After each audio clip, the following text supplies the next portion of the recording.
Hey everybody, welcome back to another all-new X's for Show, your premier media response show, focusing on comics on Wednesdays, though we're kind of talking not about exactly comics, but about other stuff. So, hey, we are here to talk about some X-Men 97, some LFG, some my favorite movie of all time already, Deadpool and Wolverine. That's X's for Show on the Soch. I'm Nico Action, NICOACTION. Comics got to marinate a little bit. We're doing them a little favor, letting them take some time. I read Rise of Powers 10 today. I'm fine to let these things chill for a bit.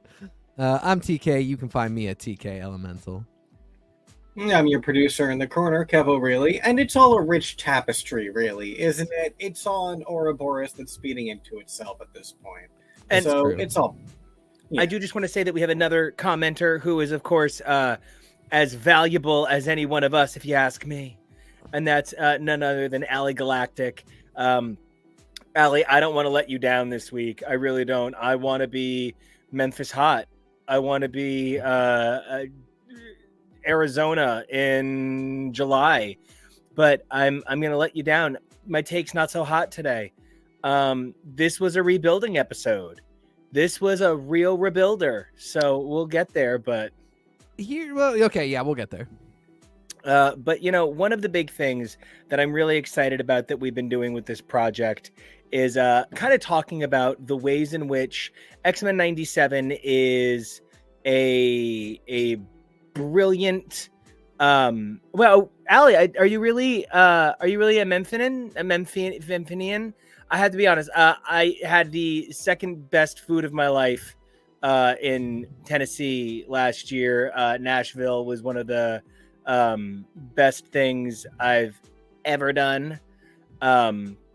So I definitely big fan of your state. But I want to start with, and hey Jojo, the first thing that I really want to get into, I'm sorry, I'm so manic tonight, is when you have a really good run, right? Like, let's talk New X-Men for a minute. When you have a really good run and it's, is it the jacket maybe? So when you are thinking about these big ideas like Planet X, and you're thinking about Right at Xavier is one of the finest pieces of comic book writing ever. One of the things that I think you kind of need to keep in mind is that every really good Right at Xavier's, every really perfect story from, I want to say maybe even like, Planet X has an Assault on Weapons Plus. It has that, who killed Emma Frost. I'm saying that if you want to do a really big, really good finale, you need that building time. Okay. You need that simmer episode. And nothing. So you're saying Assault on Weapon Plus is more of a connector, not a showstopper. I'm saying it's the kind of arc that's someone's favorite, but when Grant Morrison was sitting there writing it, Grant Morrison probably shouted some insane expletives that nobody's ever heard before, but said, "This'll do!" And like it got us to the next storyline. I mean, I'll say it's not my favorite, but I do love it. I do too. The Baclo art is phenomenal. I mean, it's got the Wolverine dicking down Sabretooth moment at the urinal, which is literally like, I mean, hi, Dad. And so like, that's the moment. But I am definitely really excited about how this episode got to be chill. This episode gets to be mean. I agree. But here's the thing: is it wasn't chill at all. It's very interesting the way I think because of the structure of everything up to Remember It, I sort of thought we were going to get kind of basically a mirror pattern. Basically, I thought this episode was going to be another episodic, it's somebody's adventure that it'll have a tag here and there that's like, and this is what's going on Genosha. The reason we're following Morph getting a sandwich in this episode is because everybody else is on Genosha. And this is the Morph episode where Why would you tell me in your heart of hearts that Judd Winnick issue of Exiles should have had an episode? Because now that's the only thing I wanted. That's all I want. Exactly, because it's a good pitch. We got Motendo right before we did Remember It, so there was really this feeling of like there are a couple of episodic things in here. Even Goblin Queen time was, although it was connected to everything, it was kind of a one-off. She was the Goblin Queen for 30 seconds. And then she went and became part of Genosha, so we did see her again, but it wasn't this huge through line of Madeline Pryor comes into her power. And so basically I really thought that this was going to be our last piece of episodic stuff before we moved into a 3-part finale. And instead, this is essentially part 4 of that finale. This is part 1 of that finale. I think this is that issue that's technically the prelude. That will get connected. And but it is trade, but it's not. It is very the stuff that's coming up heavy. This is the introduction of Bastion. This is. I think it's the coda to the previous. I mean, I feel you. You're not 100% wrong. Like I'm not. It's just. That formatting thing is interesting, and I think when we have 3 seasons of this, there will be a little more broad tapestry. Well, yeah, and I mean there will be a lot more to look at. But this is going to be a total Olivia Rodrigo situation. This cast is never going to get through its 3 seasons. The entire cast of X-Men 97 is going to have to be written out because they've all moved on to the MCU, and we're going to get. I don't think this is like 100% wrong. It's going to be insane. It's going to be the first time. I mean, no, actually, rewind. Do your homework. Disney has absolutely traded fictional characters for real people before. Hey, Oswald. And so, like, one of the things here is, like, this would not be the strangest thing if Feige was like, listen, Feigelicious definition, make them mutants loco. I don't think that would be the strangest thing we've ever heard hit the airwaves. We know that we're getting the 2nd season, which is probably significantly through if not actual production. They said we're getting a 3rd one, but the day the show started, they fired the guy who started it. So we're already in a very big state of flux. I see many things being possible here. Either way, the point. Have you seen the people that they're like? I mean, this positively because like we've all been a part of a team, but like, they have the most incredible diversity coming through in terms of creatives to do the interviews that Bo DeMeo can no longer do. So you've got like. Sarah Dressing, you've got like Jimmy Ketchup. No, I just can't think of their names, unfortunately, but there is a multitude of creatives spanning an incredible web of diversity who are now doing all of the discussion points for this show as if to say, we didn't fire the queer man of color, BRB. Yeah. No, I mean, and I think, I don't know. This is such a weird situation because when Bo DeMeo started running his mouth early on in this process, I was like, this is like almost a fascist queer man of color. Like, he did not seem to share my values about queer people and people of color in X-Books. And like, that's okay. People don't have to share my values. That doesn't make them bad creators or anything. There was no point at which and especially like, I was not going to get on social media and be like, well, fuck this guy. But I was seeing him say a lot of stuff that I was like, not how I feel about things. A little worried about what this means for the show, especially because a lot of that talk was happening when Krakoa was at its like wildest. And then he gets fired and I don't know anything about the show at that point. So I'm like, I don't know, maybe this will allow for some real like, for some of the values that I see in X-Men to come through. And then I get the show and it's like, I cannot reconcile some of the comments that I saw from him early on with what I see in the show. And that's okay. I mean, that could be because he was just not talking in a way that perfectly represented himself. That could be a lot of other voices were involved in this writing. There's so many things. And like he is a man. He is a human man. Yeah, and I mean, yes, he's fallible, exactly. And beyond fallible though, like I don't know any person who is one thing. And so like when you're writing characters, it was a really funny thing. I was talking to a hot older boyfriend and he is a really big fan of Major Crimes because it has Queen Mary McDonald in it. And she's amazing. on it, and he was like, I wonder how they get her voice so right. I wonder if there's like a person who just goes through and fixes her voicing. And I'm like, I actually don't have an answer on that, because I know on Desperate Housewives, Mark Cherry personally went in and changed Bree's dialogue every single episode, no matter what. Whereas there are shows where many of the writers, like on Star Trek shows, they'll sometimes say, I've actually never met another Star Trek writer in person. I did all of my work by notes. And their version is what makes it on air. And so there is sort of a question, actually, as to, I guess, really, is Beau DeMayo possibly being punished for speaking his truth in a way that might have made us question the perspective of the characters speaking their truths? Yeah, it's weird not to know, because it really feels like it could be that he was too woke or not woke enough, based entirely on evidence that is like easily findable. That Xanax Klonopin sort of awake. But it is good to see that there are other voices, and that those other voices do seem to represent the values that I think the show is putting forth. And again, these are values that I like. That I basically ascribe to. And so I think it's great. And I also think it's really important. Showrunners are really fascinating people. I think if you're our age, you grew up following Joss Whedon's and Ron D. Moore's and people who, auteurism, I was a film studies student. Auteurism is a little bit bullshit. I mean, you could even go back to Lynch and Mark Frost, but I would rather not be lynching Mark Frost. Thank you.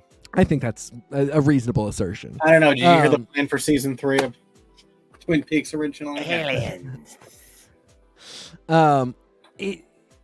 We follow these figures that we trust to be the guiding ship for character storylines, things like values, things like how is Buffy a representation of the queer experience? How is Battlestar Galactica the representation of minority and occupied person experience? And we forget sometimes that a lot of people are in those rooms, and the showrunner, the head writers, they do a lot of that guidance, and they might really be pushing those values, but those other writers are also writing in those values, and they are also pushing those characters, and they're coming up with a lot of ideas that they don't necessarily get credit for, because it would be insane to spend all of the press time being like, you loved that thing with Starbuck? That actually wasn't me. That was Jane Espenson. Give Jane Espenson credit for that thing, and then I'll take credit for this thing. Lost was literally do a scripted Survivor. No matter what ideas anybody had first, it comes from this pitch as well. Yep. And I mean, and Lost is sort of like you would do kind of the opposite thing. You would kind of admonish somebody for, why'd you throw a polar bear in there? For Game of Thrones, a lot of great writing and a lot of bad writing, and D.B. Weiss and David Benioff had to take credit for all of it. Like the career ruining nature of it was all on their shoulders, even though other people contributed a lot to what happened with that show. So it's good that we're seeing other voices here. It's really important. If this is going to be something sustainable, I think it can't just all have been about Beau DeMayo, and it can't be all about him now. I do notice that he is still really active on social media about it, and I really do love that. I really support him. I think he deserves to get on there and do some victory laps and get his flowers, because he has done great work. He said about this episode. Sorry, go ahead. I was about to say, well, then we should, if we're gonna move on from him, we should probably move on from him and get to the episode. Yeah. So my quick thing was, he said about this episode that table is set, now comes the meal, and I like that as a metaphor for what we got here, because like I said, this is not an episodic, totally divorced from this enormous, really effective meta plot episode. This is really connected to a lot of what's happening. But you're right, it is kind of the prequel or the coda to the last one. And while that wasn't what I was expecting, I found it very interesting to experience. And I do want to say something, like on a very personal level. When it comes to the politics of engaging with a show, and thinking about what the show is trying to say, I guess what I want to say is I would have thrown the pie in Anita Bryant's face as well, Rogue. I do not think your little orange bird decision was so bad. I also just want to put out there that Rogue is a creature of intense emotion, and I'm not going to stand and say a bad word about her. I also want to say that this scene was incredibly powerful. Kevo, if you would just jump back to that. Incredibly powerful for a million reasons, as a guy who has more clothing of Captain America than any other character in the universe. There were little paying attention things. The license plate on the Jeep as they scroll past it is AVN A10, Avengers Annual 10, Rogue's first appearance, in which she is responsible for nearly killing Captain Marvel in her Ms. Marvel days. And then in this episode, they summon that up by having her make a very dire decision. You know, hearing people be like, is this who we are now? Or this is the problem with animated adaptations of a children's show growing into adulthood. Sometimes you don't have the room to do all the work. This episode did it fine. It was a little faster than I would have liked. On the whole, overall, the episode for me was an A-. In a show that everybody's given A+. I give this an A-. It was really good. I still hate Trish Tilby with all my heart. I don't know. How did you feel about Rogue putting somebody in the morgue? To your point, like, this was a lot to encapsulate in one episode. I think even doing is Captain America / are the Avengers our true allies, or are they really kind of fair weather friends? That, as an existential question for Rogue, is an episode's worth of material. That is, we long-term X-Men. Also, these first shots of Cap, he looks 1,000 years old, and I don't understand why. Who is this old man? And then for the rest of it, he's like, this is like a Venture Brothers caricature of Captain America, and then now he's young. It's very weird to me. He forgot to turn on the smooth my lines filter. It's true. He didn't have StreamYard AI touching him up. Hey girl. The question of, are human superheroes our friends is huge. X-Men fans really can quote some incredible moments, actually involving Emma Frost a lot of the time. Hey, Diamond Boo! In which she reads the Avengers for not showing up for mutants. Cyclops has done it. It's a thing, and I think it's a good thing to get into. But hey, Mom, this was a little quick. I loved that we ended on the pettiest note humanly possible. Rogue hawking his shield into the mountains. I thought that was very funny. I thought that was we didn't need to take that too seriously, and we could enjoy it a little bit and have some fun with it.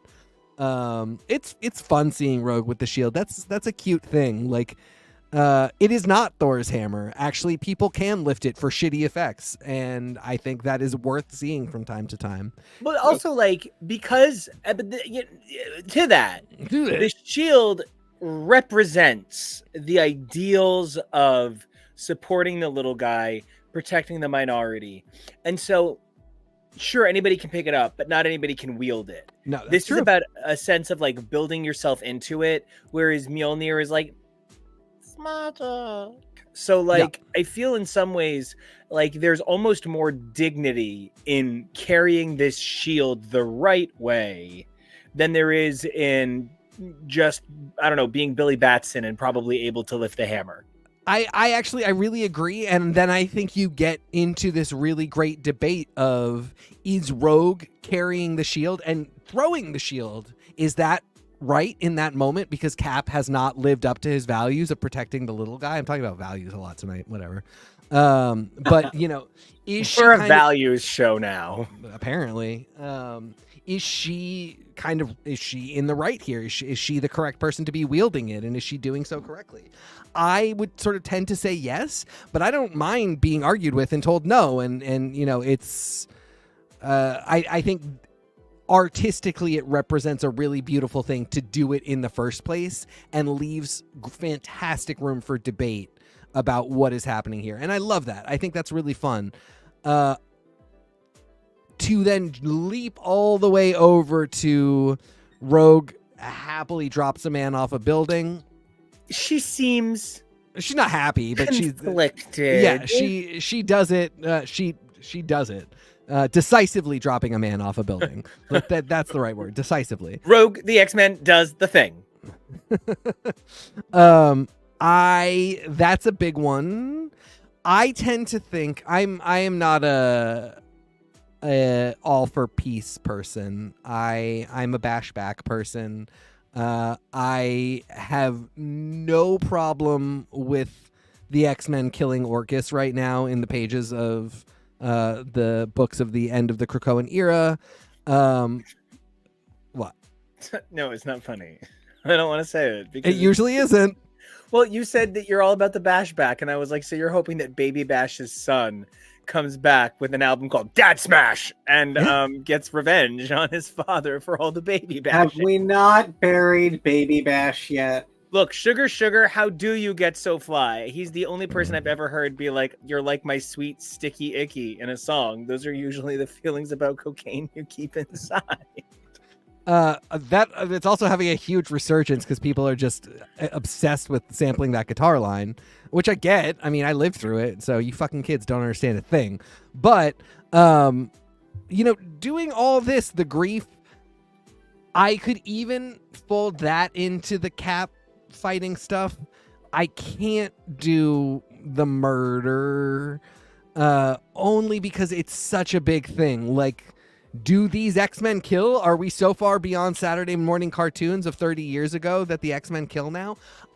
If we are, I'm not saying I'm jumping off. I might be even more on board if the X-Men kill. I think that, as a minority, there are times when wrongs are visited upon my people that I think, if they killed the person that did that, I'm not going to say a single thing about it. Anita, Bryant. Thank you. Hi. That Logan is like, she did what we should have done, like what we all wanted to do. But then it's just like, we can't have a debate because she didn't kill him. He's a Sentinel now.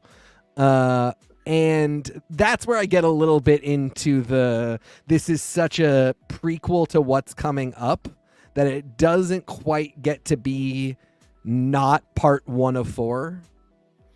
And like, the way he dies is so clear that this was going to happen to him no matter what, that there might have been a detonation button at some point. So like the sort of like, well, Rogue didn't really kill him because he would have died a minute later. No, she still definitely made the decision to murder him.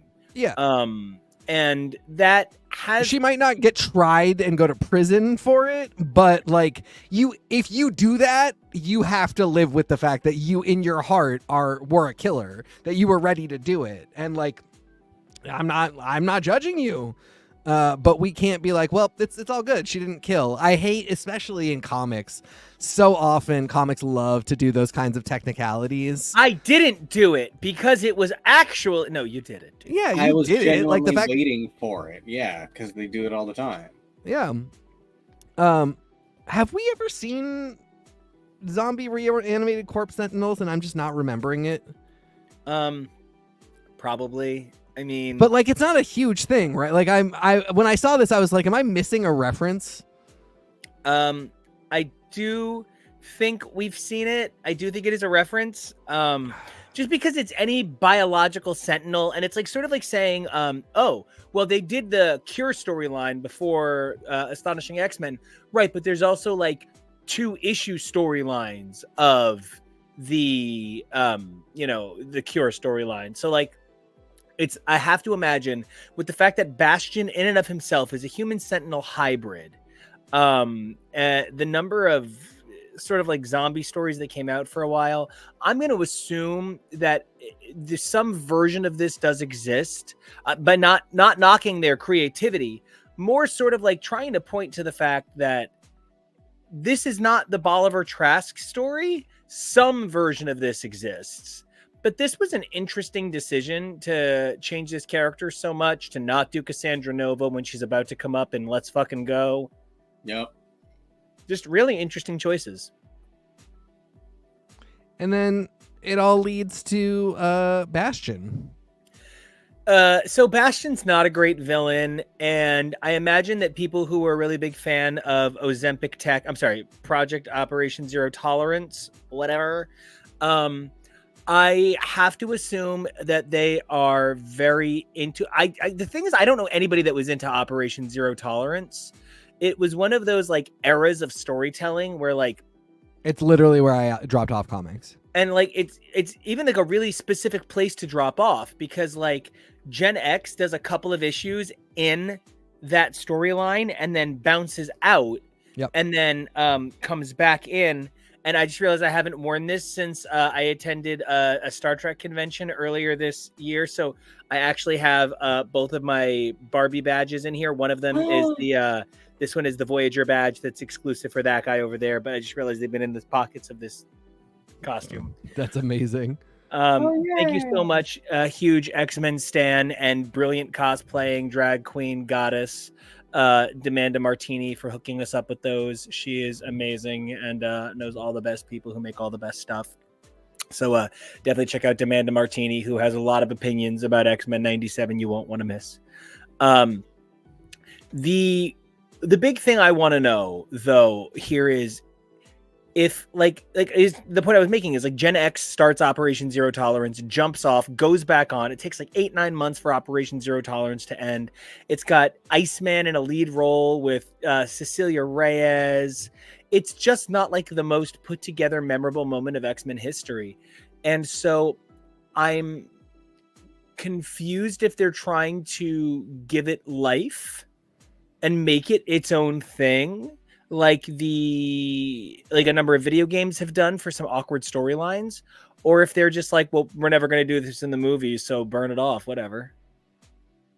That's a really fantastic question, to which I don't know that right now.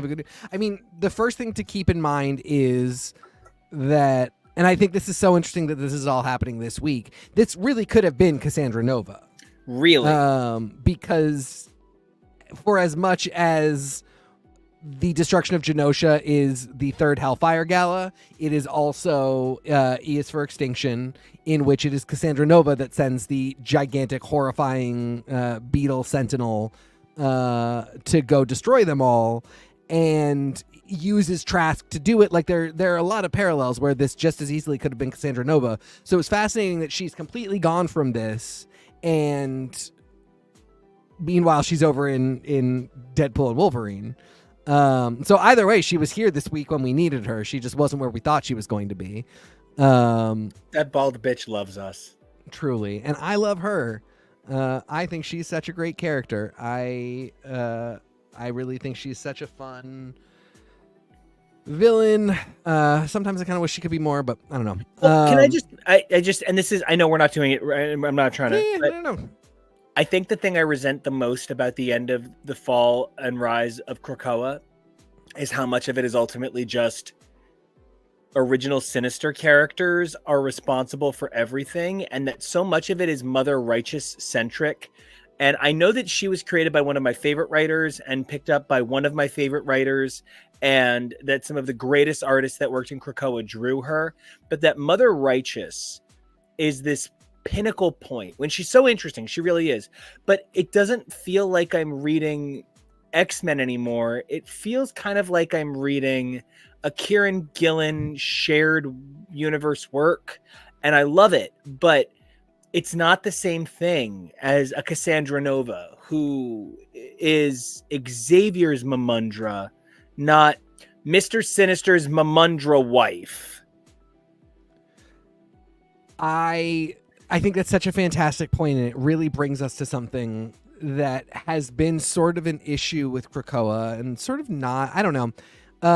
I bring up Horticulture a lot because they were a very early Krakoa era villain. They were an early adopter of Krakoan They were- excellence. Yeah, truly, adopter of advocacy of antagonism.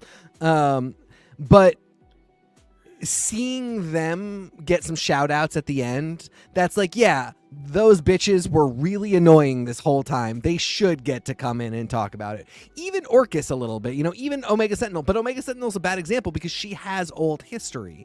Bringing in 3 new Sinisters, I love that they exist. I love Kieran Gillen. I was in for them existing. But them being big bads is like, talk to me in 2027, talk to me in 2030 when they've shown up repeatedly. I also hate the idea that Mother Righteous is not just a gender bent sinister, that she is his wife. That is like borderline offensive to me, but I'm being a dick. Actually, no, because there's a sense of binaryism that is really unfortunate, that because it's not even binaryism, but it's like autonomousless binaryism. It's also against its own system. Like we've done Sinisters for every playing card, except this one is not a Sinister. It's his wife. Well, and like, name me an actual character who's like, I mean this because like, I'm obviously not a trans person to speak from this perspective, but the fact that I feel like we always get these fully developed characters who are so far into their trans journey, they're transitioning, that we never actually see them say this person, this character, this time. We get Iceman as the queer white gay. Thanks, love it. But like, I would trade that for a character whose journey was a little bit more organic, honest, and natural. And I feel like, while I certainly wouldn't want to see Nathaniel Essex, a version of him, come to realize I was meant to be a beautiful, less binary gendered or less male presenting character. Look at this fucking drag queen. That's such it's a part of it. Thank Gottmik. Like, that's literally Gottmik. Oh my god, thank you so much. That is so. Gillen made him such a dandy, and it started so far before this. It started in San Francisco. So why couldn't you just take that step and show that kind of journey? Because instead what you did was you made some people feel within that trope of all your favorite villains are trans, within that trope that, that the trans community has so powerfully adopted and become protective of as part of the journey. You gave people that hope and then snatched it away from them. And that just feels really unfortunate and myopic. It's also, trans people lovingly adopt a lot of those villains, but they're not great.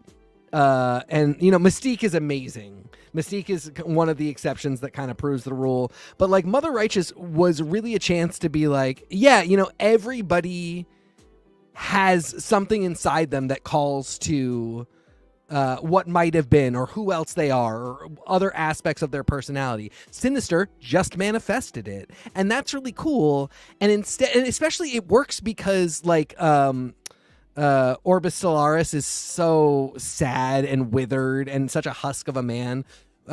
She's here to destroy the system. Thank you, Jonah. It's very true.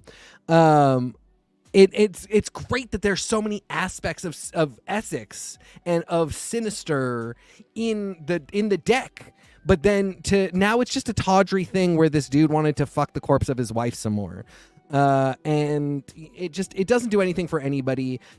And to take it all the way back, imagine how cool it would be if we're just gonna not have it be Nathaniel Essex in female form. If it was Cassandra Nova, if the 4 people were not 4 Essexes, but were if it were one Sinister, if it were a Cassandra Nova, if it were a Celine, a Malice,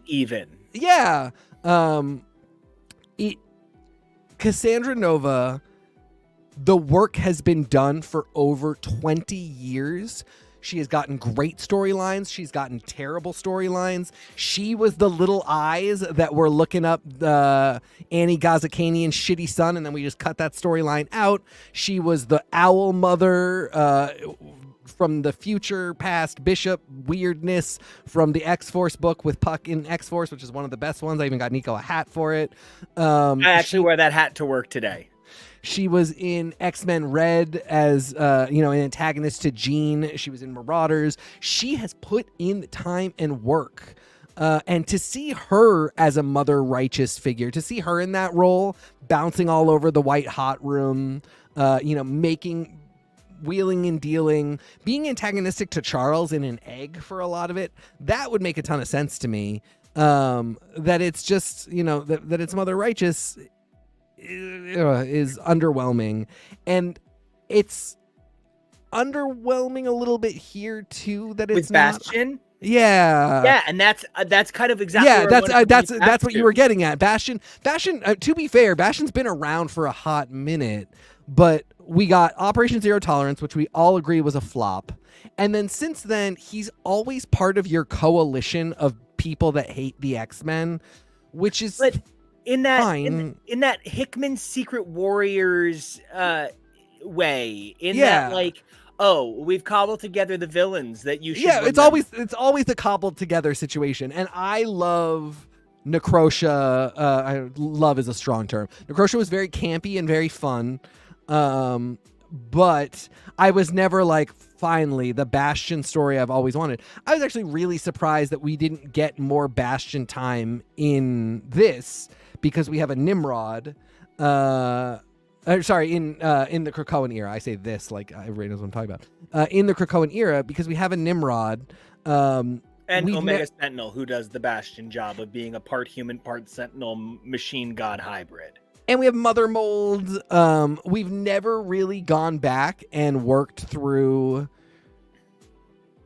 how Nimrod that we knew up until Krakoa reflects literally Nimrod being Dr. Gregor's consciousness going into this robot that they made right there.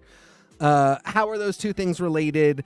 Is it that Dr. Gregor made robot that is going to eventually go back in time, merge with Master Mold, go through the Siege Perilous? Like, is that what we're doing? Is that just so many unanswered questions? And I don't need them answered. I don't care if they're answered, but it's all to this villain that is pink and has a goatee, which are like my least two favorite things about a person. Well, and I really even understand part of the metaphor they're trying to express here. He is a robot who simulates facial hair, and now here he is shaving Magneto. Right. So there is a I got no strings Pinocchio kind of to it, but I also loved the strength of the metaphor of the fact that he's using a metal blade and Magneto can't do anything to affect it. Right. But part of what fails here is they just tell us this guy's been bossing around Sinister. What? Right. Who is it? Yeah, that's one reversed. And beyond that, even does it matter though? That's the thing. Yeah.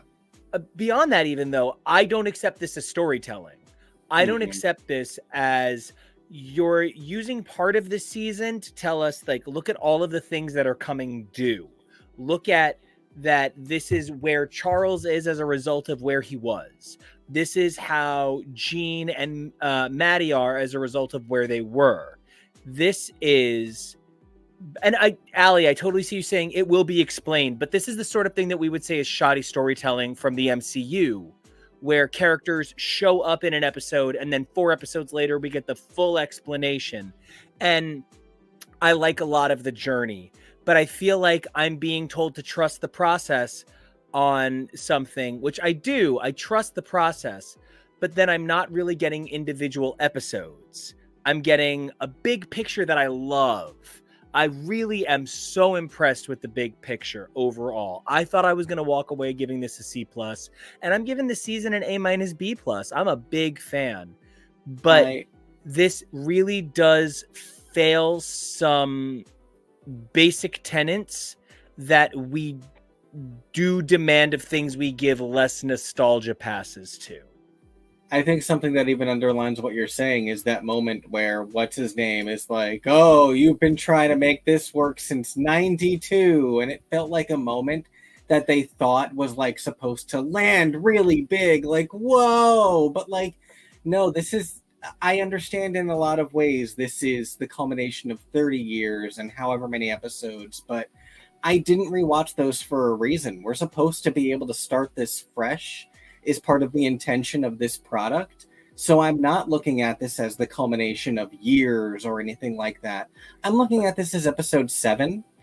And so I don't really feel like there has been any kind of huge build to anything across just these 7 episodes that made that moment land the way I feel they intended for it to land. And I want to speak to 2 things with that. One, they're a bit confused as to what they want, because Kevin, I think you're absolutely right. In a lot of ways, this needs to be its own show. In other ways, again, I point to like producers and creators involved with the show are saying we wanted to make something where you would go back and watch X-Men the animated series and like pull the references that we're getting. I have done a little bit of that, and I would say it is not worth one's time. I don't think there is much here that needs that. I love that it pulled from the ideas and the aesthetics, but I think I would probably never say that. And I probably would never let anybody say that. I would say we were inspired. This is, a spiritual sequel, a love letter. If you want to look at it as a sequel, feel free, but you don't need to have ever seen an episode. And I think they've done really well with that. But that is a trust the process thing, and we're not done yet. And if ultimately that is a part of it, my partner Jake was, when they did the You've Been Trying Since 92, he says something that sort of indicates that the X-Men have fought Bastion before, which Jake was like, oh, I wonder who he is. And I was like, Jake, you know who it is. It's when they fought Nimrod. And Jake was like, that line feels too specific, and they feel that it might be somebody else, that there might be something else going on with Bastion, which I think it's fun that even that speculation is possible. But I'm definitely not interested. If that was like them dropping a hint so that people would go back and start trying to pick through to figure out where Bastion might be, secretly planted in old stuff, or references that they're pulling from, I'm not crazy interested. And I just want to final thing, Kevo, if you would go back to that amazing image of Cable towering over Scott in what I can only try and describe as the weirdest twink top video of all time. This is a moment that feels earned if you're a big fan of any of the characters, X-Men at all. Yep. Friends are like, oh, cool. Yeah, I knew that was going to happen. I know that that's stuff. Yeah.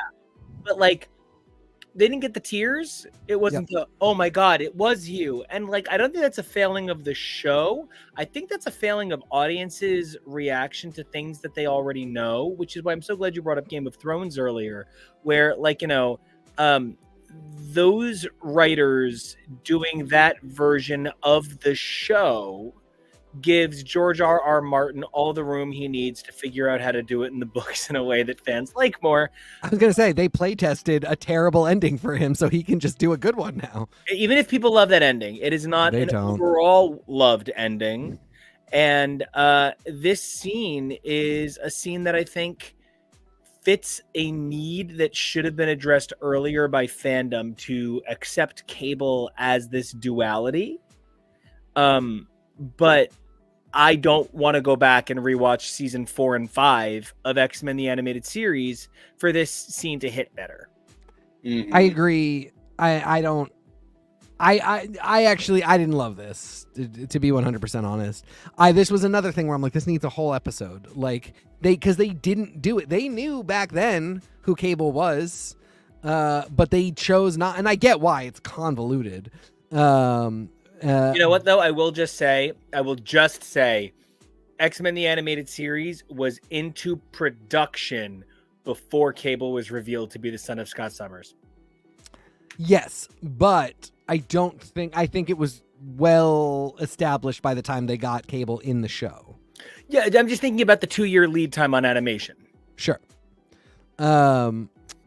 This needed to be a whole episode, and we're getting 3 more, but like specifically this reveal that, you know, for Scott to see him, for Cable not to really be able to handle. I will say, first time in the Marvel multiverse that a Nathan Summers has looked at Jean and gone, "You're not my mother. I want Madeline Pryor." If you have read a lot of stuff, that is, I think, very funny.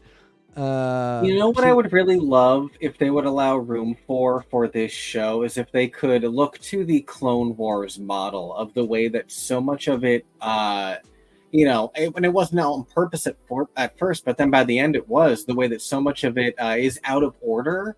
And I would love if we could get stories that could be more of this without having to slow down the linear narrative of whatever it is they're trying to do with this story. Yeah, I agree. It might be confusing, but that's fine. Who cares? And that's sort of the thing with, like, there just none of this is episodic. It is one gigantic thread of serial storytelling, which I love. All I do is listen to serial podcasts all day long. I just listen to audio dramas that are, you cannot have missed a single episode, and there are 200 episodes to listen to. I love that. It's just maybe not the bill of goods that was sold, and then they do try and sort of have it both ways because we get things like Motendo. But all of that whining and complaining aside, like Nico, I think A-, B+. Thought it was all fantastic. Loved all the little character references. Forearm was in the mix. Amelia Voight. Kendra. Not Kendra. Belladonna. Belladonna, right. Wrong Gambit. Fabian Nisier is a character. We got Emma finally in her diamond form. Just some real classics here. What a blast. I love some fan service. Love this for me. This Liechtenstein painting that she is right here. Obsessed. Truly. The only thing I think this episode would have benefited from, not to change the episode, but would have been, because we've mentioned a bunch of cool changes, but like would have maybe been a little bit of room to acknowledge all of that Xavier stuff and not kind of not misrepresent, but misrepresent where the Xavier stuff was left in episode. I understand that it's the confusion of the characters, and I'm not coming for that, but I'm still an audience member, and I am omniscient in that regard, so you could show me anything. Of course, do it in any order, but I'm just saying what I would have preferred. You know what I mean? Like, all fine as is, but if you were looking for the A+, you could have done something that involved this major sequence. Agree. All right, guys, let's talk about the Citizen Kane of our time, because I would really like to see Deadpool's Rosebud.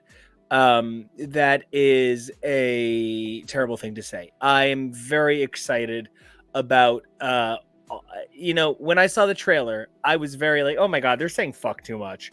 And then they said, let's fucking go. And I was like, let's fucking go. And like, my life became clear in that moment. I do think this is either going to be Avengers Endgame big in some regard, or this is going to be very expensive. When you say Avengers Endgame big, do you mean in terms of what it pulls for cash, or just in terms of what it means to the world? I think both. And Okay. Ali Galactic, I see you say you have a theory about this Logan. My theory about this Logan was he might be from the animated series. He might actually be X-Men 97's Logan. I've got a theory now, too. Oh, what's yours? I think he's Wasteland Wolverine. I think he's MCU version of Wasteland's Wolverine. And I also think that where they are... so by that I mean... I mean Old Man Logan, but it's crazy because Logan from the movie Logan is Old Man Logan in the whole Foxverse, but he didn't do any of the crazy Wasteland stuff that Logan did in the comics. I think this Logan did something along the line, or experienced a world that is like the Wasteland comic books, And I think that that's where they are in all of these desert scenes. And with the 20th Century Fox logo, I think that's where the Ant-Man husk that is their base. I think that's where that is. I think it's a Wasteland thing. I love that read. Ali says, I think he's a version of Logan from Days of the Future Past film that failed to save Mystique in that mission. I could see that too. I love that as well. I love the idea that this Logan has a certain sense of, like, one of the things that kind of gets me is that Logan doesn't seem like he would ever just put on a bowling shirt, smoke a cigar, and like hang out with some kids and then like maybe fuck around with one of their moms. Because Logan should do those things. That's Logan. The human experience of Logan is completely foregone in favor of this idea of the hardened soldier that can show moments of intimacy and human frailty, but I'm not looking for intimacy and human frailty. I'm looking for a goddamn Garth Ennis character to whip it out in public. And so there was something Hugh Jackman at the end of The Music Man with no fucks left to give because he's had COVID 6 times in 18 months. And he is here to just play this character in a way he's never been allowed to play this character before. And the humanity, the honesty that he gives in this performance that I kind of never got from him in any previous performances. I imagine this is maybe how people feel about Chris Evans. For me, Steve Rogers isn't Captain America. Anybody who picks up the shield is. For me, Wolverine is Logan. X-23, Laura is actually a separate, wonderful, brilliant Wolverine. She is not the baggage of this. She gets to be this beautiful, amazing thing, plus the baggage of this. But like, this is the Wolverine-iest I've ever felt Wolverine was on screen. I think this is the most what Wolverine needs to be for me to really invest after. And this is one of those things where, like, I get that maybe my experience is not everybody else's because by the time the first X-Men movie had come out, I was already a decade into reading comics. And a decade into reading comics is like 1,000 issues of Wolverine guaranteed. You have just read like a quarter of your comics reading is Wolverine at that point. Yes. And so you get this like, this guy, I don't know, there's something about the vibe of comics where you understand why he doesn't say fuck on screen and why you rarely see blood, and these things come when you get Marvel Knights, but then Marvel Knights takes it too far and it's like almost awkward. It's that kid that wasn't allowed to swear that finally got permission. If I can just say, yeah. I was lucky enough to be friends with several people working in the Marvel offices when the ill-fated Wolverine Max was happening. Sorry, Max, not Knights. Thank you. Yeah. And no, because Marvel Knights Wolverine is still where we got Enemy of the State and Old Man Logan. So that is still a little bit further than I take my Logan, though, of course, Gorgon is like the greatest character of all time. But the general internals at Marvel when Wolverine the Best There Was, which was at that time the most parental advisory labeled Wolverine ever, and Wolverine Max were coming out, there was a sense that like, this is violent to be violent. This is not violent to tell a Wolverine story. And the difference between the two is really important. I don't ever want to see Saw levels of horror and fear of that type in A Silence of the Lambs, but I kind of think A Silence of the Lambs should be bloodier and gorier than a Saw movie. So it's all about nuance. This is why you got to finish watching Hannibal. I know. The trailer gave me kind of exactly where I think Wolverine needs to be after all this time. Logan gave a big chunk of it. I think I needed a big chunk of lung, some of his thigh. I think I really needed that old, contemplative, broken Logan played against an incredible character like Daphne Keane playing X-23. But then the other side of it is this. the action movie Unchained Wolverine, who will say fuck. I mean, that's what it comes down to, is the character that can say let's fucking go along with Deadpool.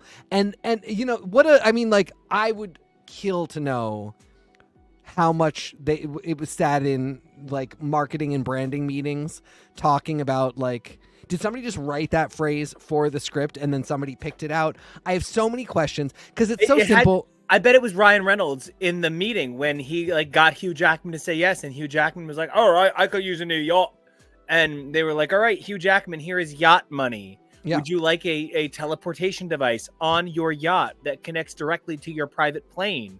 And he was like, "All right," and then Ryan Reynolds was like, "All right, let's fucking go," and everybody was like, "Hey, did you just come up with that? We're executives, we're out of touch." Yeah. And Ryan Reynolds was like, "Yes, I invented the millennial let's go." I feel like let's fucking go might even just be something they genuinely just said a lot while they were making the movie. And then they were like, "Can we just put this into marketing?" And I feel like, because that just feels like Ryan Reynolds. That's 70s show. Like something the MCU really needed was someone like Ryan Reynolds who has the audacity to ask those questions. Yeah. It's not that Kevin Feige has never been open to these things. But everyone sort of, with the way this franchise has evolved over the last 15 plus years now, has sort of been very tentative and very skittish and very, well, Kevin's the genius and we follow what he says. And Kevin, has been following his own guidance, but then he doesn't think of things like Liefeld's feet. He doesn't think of something like, let's fucking go after all this time. And I think it's taking someone like Ryan Reynolds to say, let's just fucking go. And I think that's great. And I think there are other people who think like that and work like that. And unfortunately, the MCU has often alienated or neutered them. Edgar Wright leaving Ant-Man. I think Edgar Wright is the type of person to be able to put a stamp on a property like that. I really feel like She-Hulk in a lot of ways had the essence of that, but just didn't, have some of the leeway that Deadpool has to go to these places. If I can connect with that, I really love that you brought up the Edgar Wright point, because something we discovered by watching a channel we love here on YouTube called Bullets and Blockbusters. Hey, B&B, if you're watching, we love a lot of your opinions, but leave the sequel trilogy alone. One of the things that we really appreciate is when he puts together a film review and discussion about a movie that never took place. He talked about Edgar Wright's Ant-Man and how it was actually based on an Ant-Man treatment he had submitted in the 90s. And at the time that he had originally committed to do it in phase 1, there wouldn't be a lot of changes that were necessary to be made. But because he had to push the movie back at times, he still demanded to be able to make a movie that had nothing to do with the MCU. He did not want to acknowledge any other film, period. And they said, that's not how you make a movie in a shared universe. And he said, well, my movie was never part of a shared universe. That was part of the deal. And so he walked away, knowing that Ryan Reynolds is sort of frat collaborative. He is sort of like, whoever comes to the table, you're partying, bro. What'd you bring? He sort of seems like the guy that's going to find room for, I would really love to think that She-Hulk is going to appear in this, but I know better. But if the She-Hulk cast had a way to appear in this, I just keep thinking there is going to be a Portals level scene in this, but it's going to be all the dopiest fucking characters. Yes. And he's going to be like, and he's going to 1,000% be like, Deadpool Secret Avenger X-Men's. No Avengers assemble. Yep. I hope you're right. I think you very well could be. I think the only thing holding this back from being the biggest movie they've put out will be the fact that it's R-rated and kids can't go to it. And even then, I still think it might wind up doing it. I think unless there is just a disaster of reviews or something happens.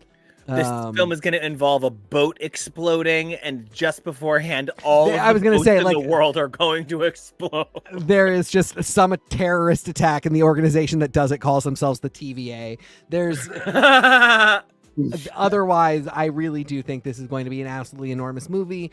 And I really worry that Marvel won't learn the right lessons from why this is a really big movie. Because Guardians. Because it doesn't have to do specifically with the fact that Deadpool and Wolverine are cool. That is great. That's awesome. I think that's a really big selling point. I don't think you could have this movie with two characters that aren't cool, but it has so much more to do with that collaborative, yes, and be willing to be silly. This has been going on too long to take so much of it really seriously. Now is not the time to be skittish or squeamish. You've built up so much of a solid foundation that we can all take what we want from what you've given us so far. Well, and if I can build on that, part of this has to do with you've already committed the slaughter. You've already killed the pig. Now, are you going to respect that animal and every part of it? Are you like it? Because it's disgusting to say, but like you know, I think about like how like an Italian butcher like is someone who like, you know, like actually like somebody who's accepted the, you know, the honor of carne, like the idea of like, you know, butchery in Italy. It's a time-honored tradition going back thousands of years in some cases within a family. And like this idea that if you're going to kill an entire studio, you have to use every part of it. This might be the film to do so. And I really think I see your point in saying how much it needs to be something that works within the realm of how it's set up. Yep. My one huge critique, Emma Corrin looks so cool. I think she's going to be a great actor. She got one line and some huge face moments. She is like 23 and really fucking hot. Yeah. But Cassandra Nova is like a withered 80-year-old husk of Charles Xavier that built itself out of sewer waste. But think about how Emma Frost looks and think about what she must look like under all of the telepathy. So I'm just going to let her have this one. I mean, it's more somebody did a 4-shot of her, Agatha, Aunt May, and one other one that I'm forgetting, but it was like, let old cunty women in the MCU be old. It was RuPaul. RuPaul was the last one. Thank you very much. Well, you said old cunty women. Yep. Let them be old. You know, you can't tape all their faces back. They look very cool. This is such a good Cassandra Nova design. Also, somebody caught a freeze frame that I literally have not been able to catch. She's sitting in Charles's wheelchair at one point. Oh, interesting. It might be when the Ant-Man head opens up or right when she stands up if you get it at exactly the right moment. She's sitting in Charles's wheelchair. If you pause it at just the right moment, you can see Cassandra Nova's penis. There you go. I heard if you pause it at just the right moment, you can see the Rambaldi symbol. All of those zombies. Well, and here's to hoping Jennifer Garner shows up in this film to I didn't even realize that was on point. I just want to point out that we've been told that this takes place at the 1999 Blockbuster Awards with the number of random people that are in this. And all I can think to myself is, I didn't see Taylor Swift. I didn't see Debbie Allen as Old Woman Dazzler, which I would really like now. And I, of course, mean famed choreographer Debbie Allen. I just realized Jennifer Garner, Elektra, Elliot Page, Kitty Pryde, and then J.K. Simmons, J. Jonah Jameson, all in Juno.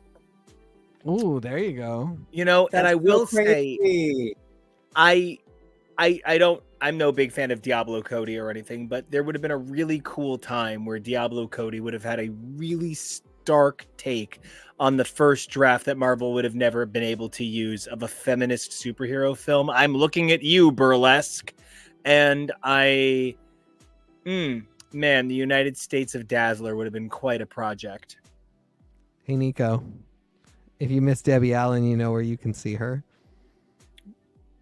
Where is fame choreographer? Fame choreographer Debbie Allen. Where is she?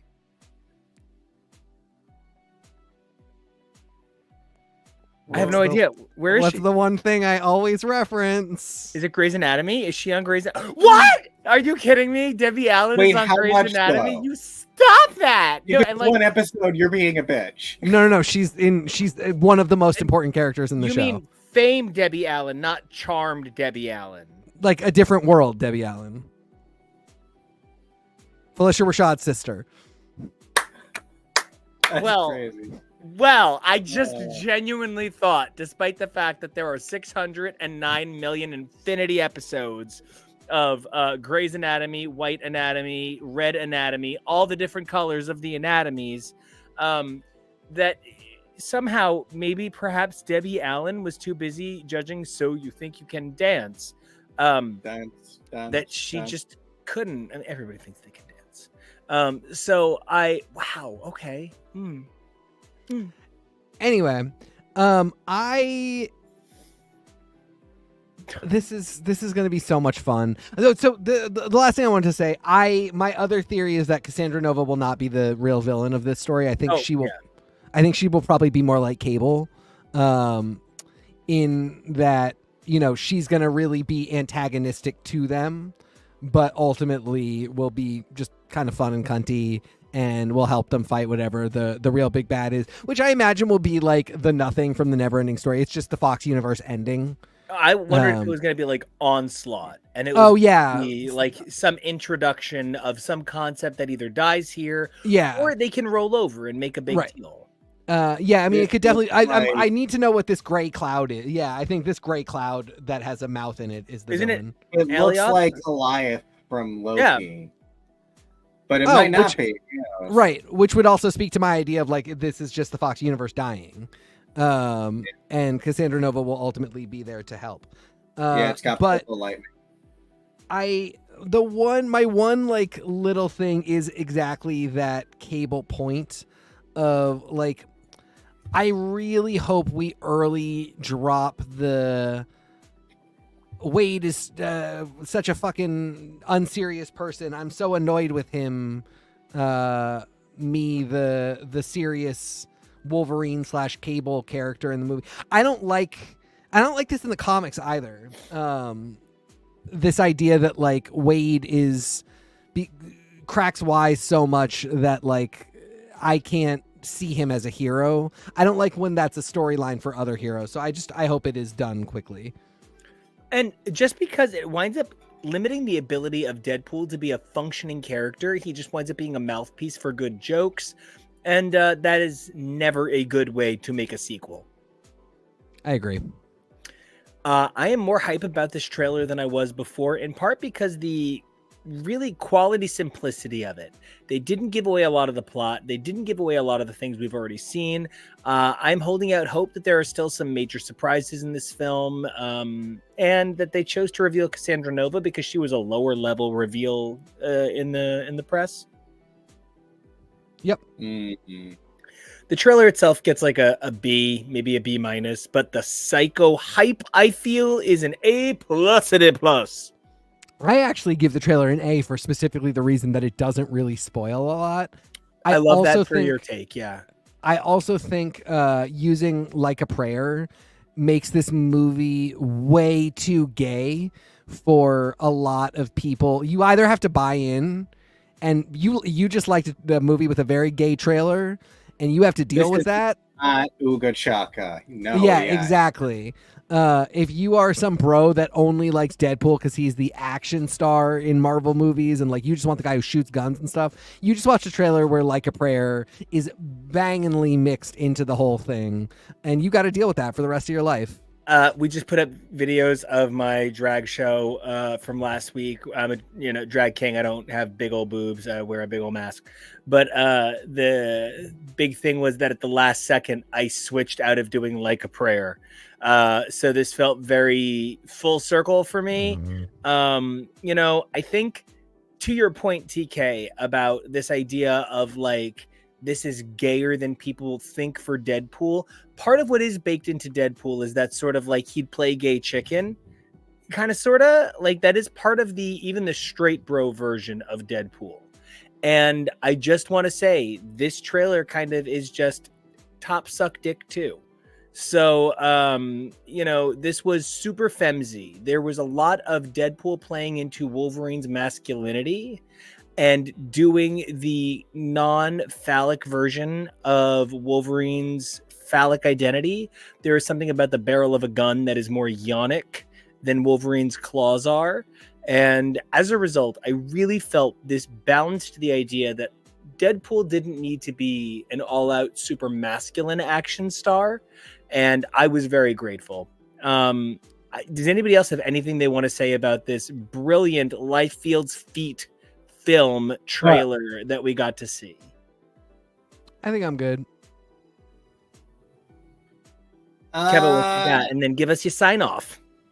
I think this looks good. I think I am interested. I think it is interesting. We were sitting at dinner with your dad the other night, and we had to explain to him, no, this is the only MCU film this entire year, and he was like, "Oh, I didn't know that." So we're in such a weird state with films right now, and we don't really know what to expect from this.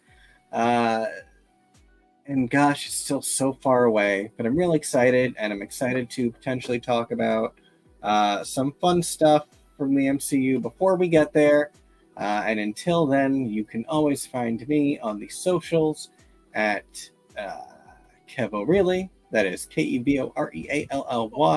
And wait, hold on. But we just pounded through the 2 Sonic movies for Knuckles this weekend. We are pounding to the sound of sound. I almost wanted to say the sound of her wings. But we are going to get through all of Sandman before Dead Boy Detectives. You and I have a lot of stuff we're going to watch. What are you excited about on our board? Oh, you want me to bring the board up? Hold on. I gotta say what you're excited about. I didn't say bring it. I'm kidding. No, I'm just excited about so much. I loved the way that we got to deep dive on season 16 of Drag Race, especially because of what a satisfying season it was. But so much of our shows are back, almost too much at once. We are in a wealth of new fiction right now, and so it's going to be a really fun summer. And so I'm super excited. I'm loving Star Trek. I'm looking forward to Doctor Who. I don't know what the fuck is ever going on with Beacon 23, but I love it. So, yeah. That's me. Teak, what are you excited for?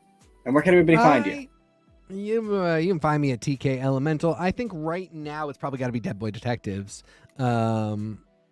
It was last week. It was Deadpool, and then we got this trailer, which I'm not less excited for it, but like now I'm marinating in having seen something.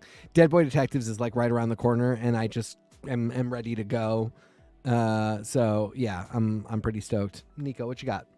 For me, it's probably got to be Dead Boy Detective. I'm a huge Toby Litz Dead Boy Detectives fan. For those who aren't aware, this man was trusted personally by Neil Gaiman 20 years later to repair the crossover that Neil Gaiman felt he personally did not do the best job of. The Children's Crusade. He replaced 6 issues of annuals across some of the best characters at DC with one special 40-page story called Free Country. This is going to be a tour de force. It's based on one of his best runs, and I could not be more excited. As for me, you can check me out at Nico Action. That's NICOACTION. If you want to check out my music, that's NICOACTION music. But as for us, do us 3 favors. Number 1, like, comment, and subscribe. It helps the channel grow, and isn't it all about growing? Whatever.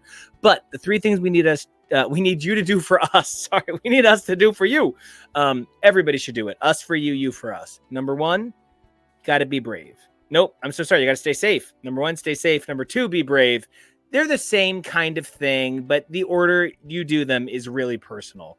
Number 3, though, and this one is the most important, you got to evolve daily. The X-Men would want it. I would want it. You want it. Who you were yesterday, amazing. Who you are today, incredible. But who you are tomorrow, that's the dream, the goal, and we can't wait to be there for it. So until then, we will see you. And thank you so much to Ali Galactic for being the superhero of the universe and Jonah for hanging with us.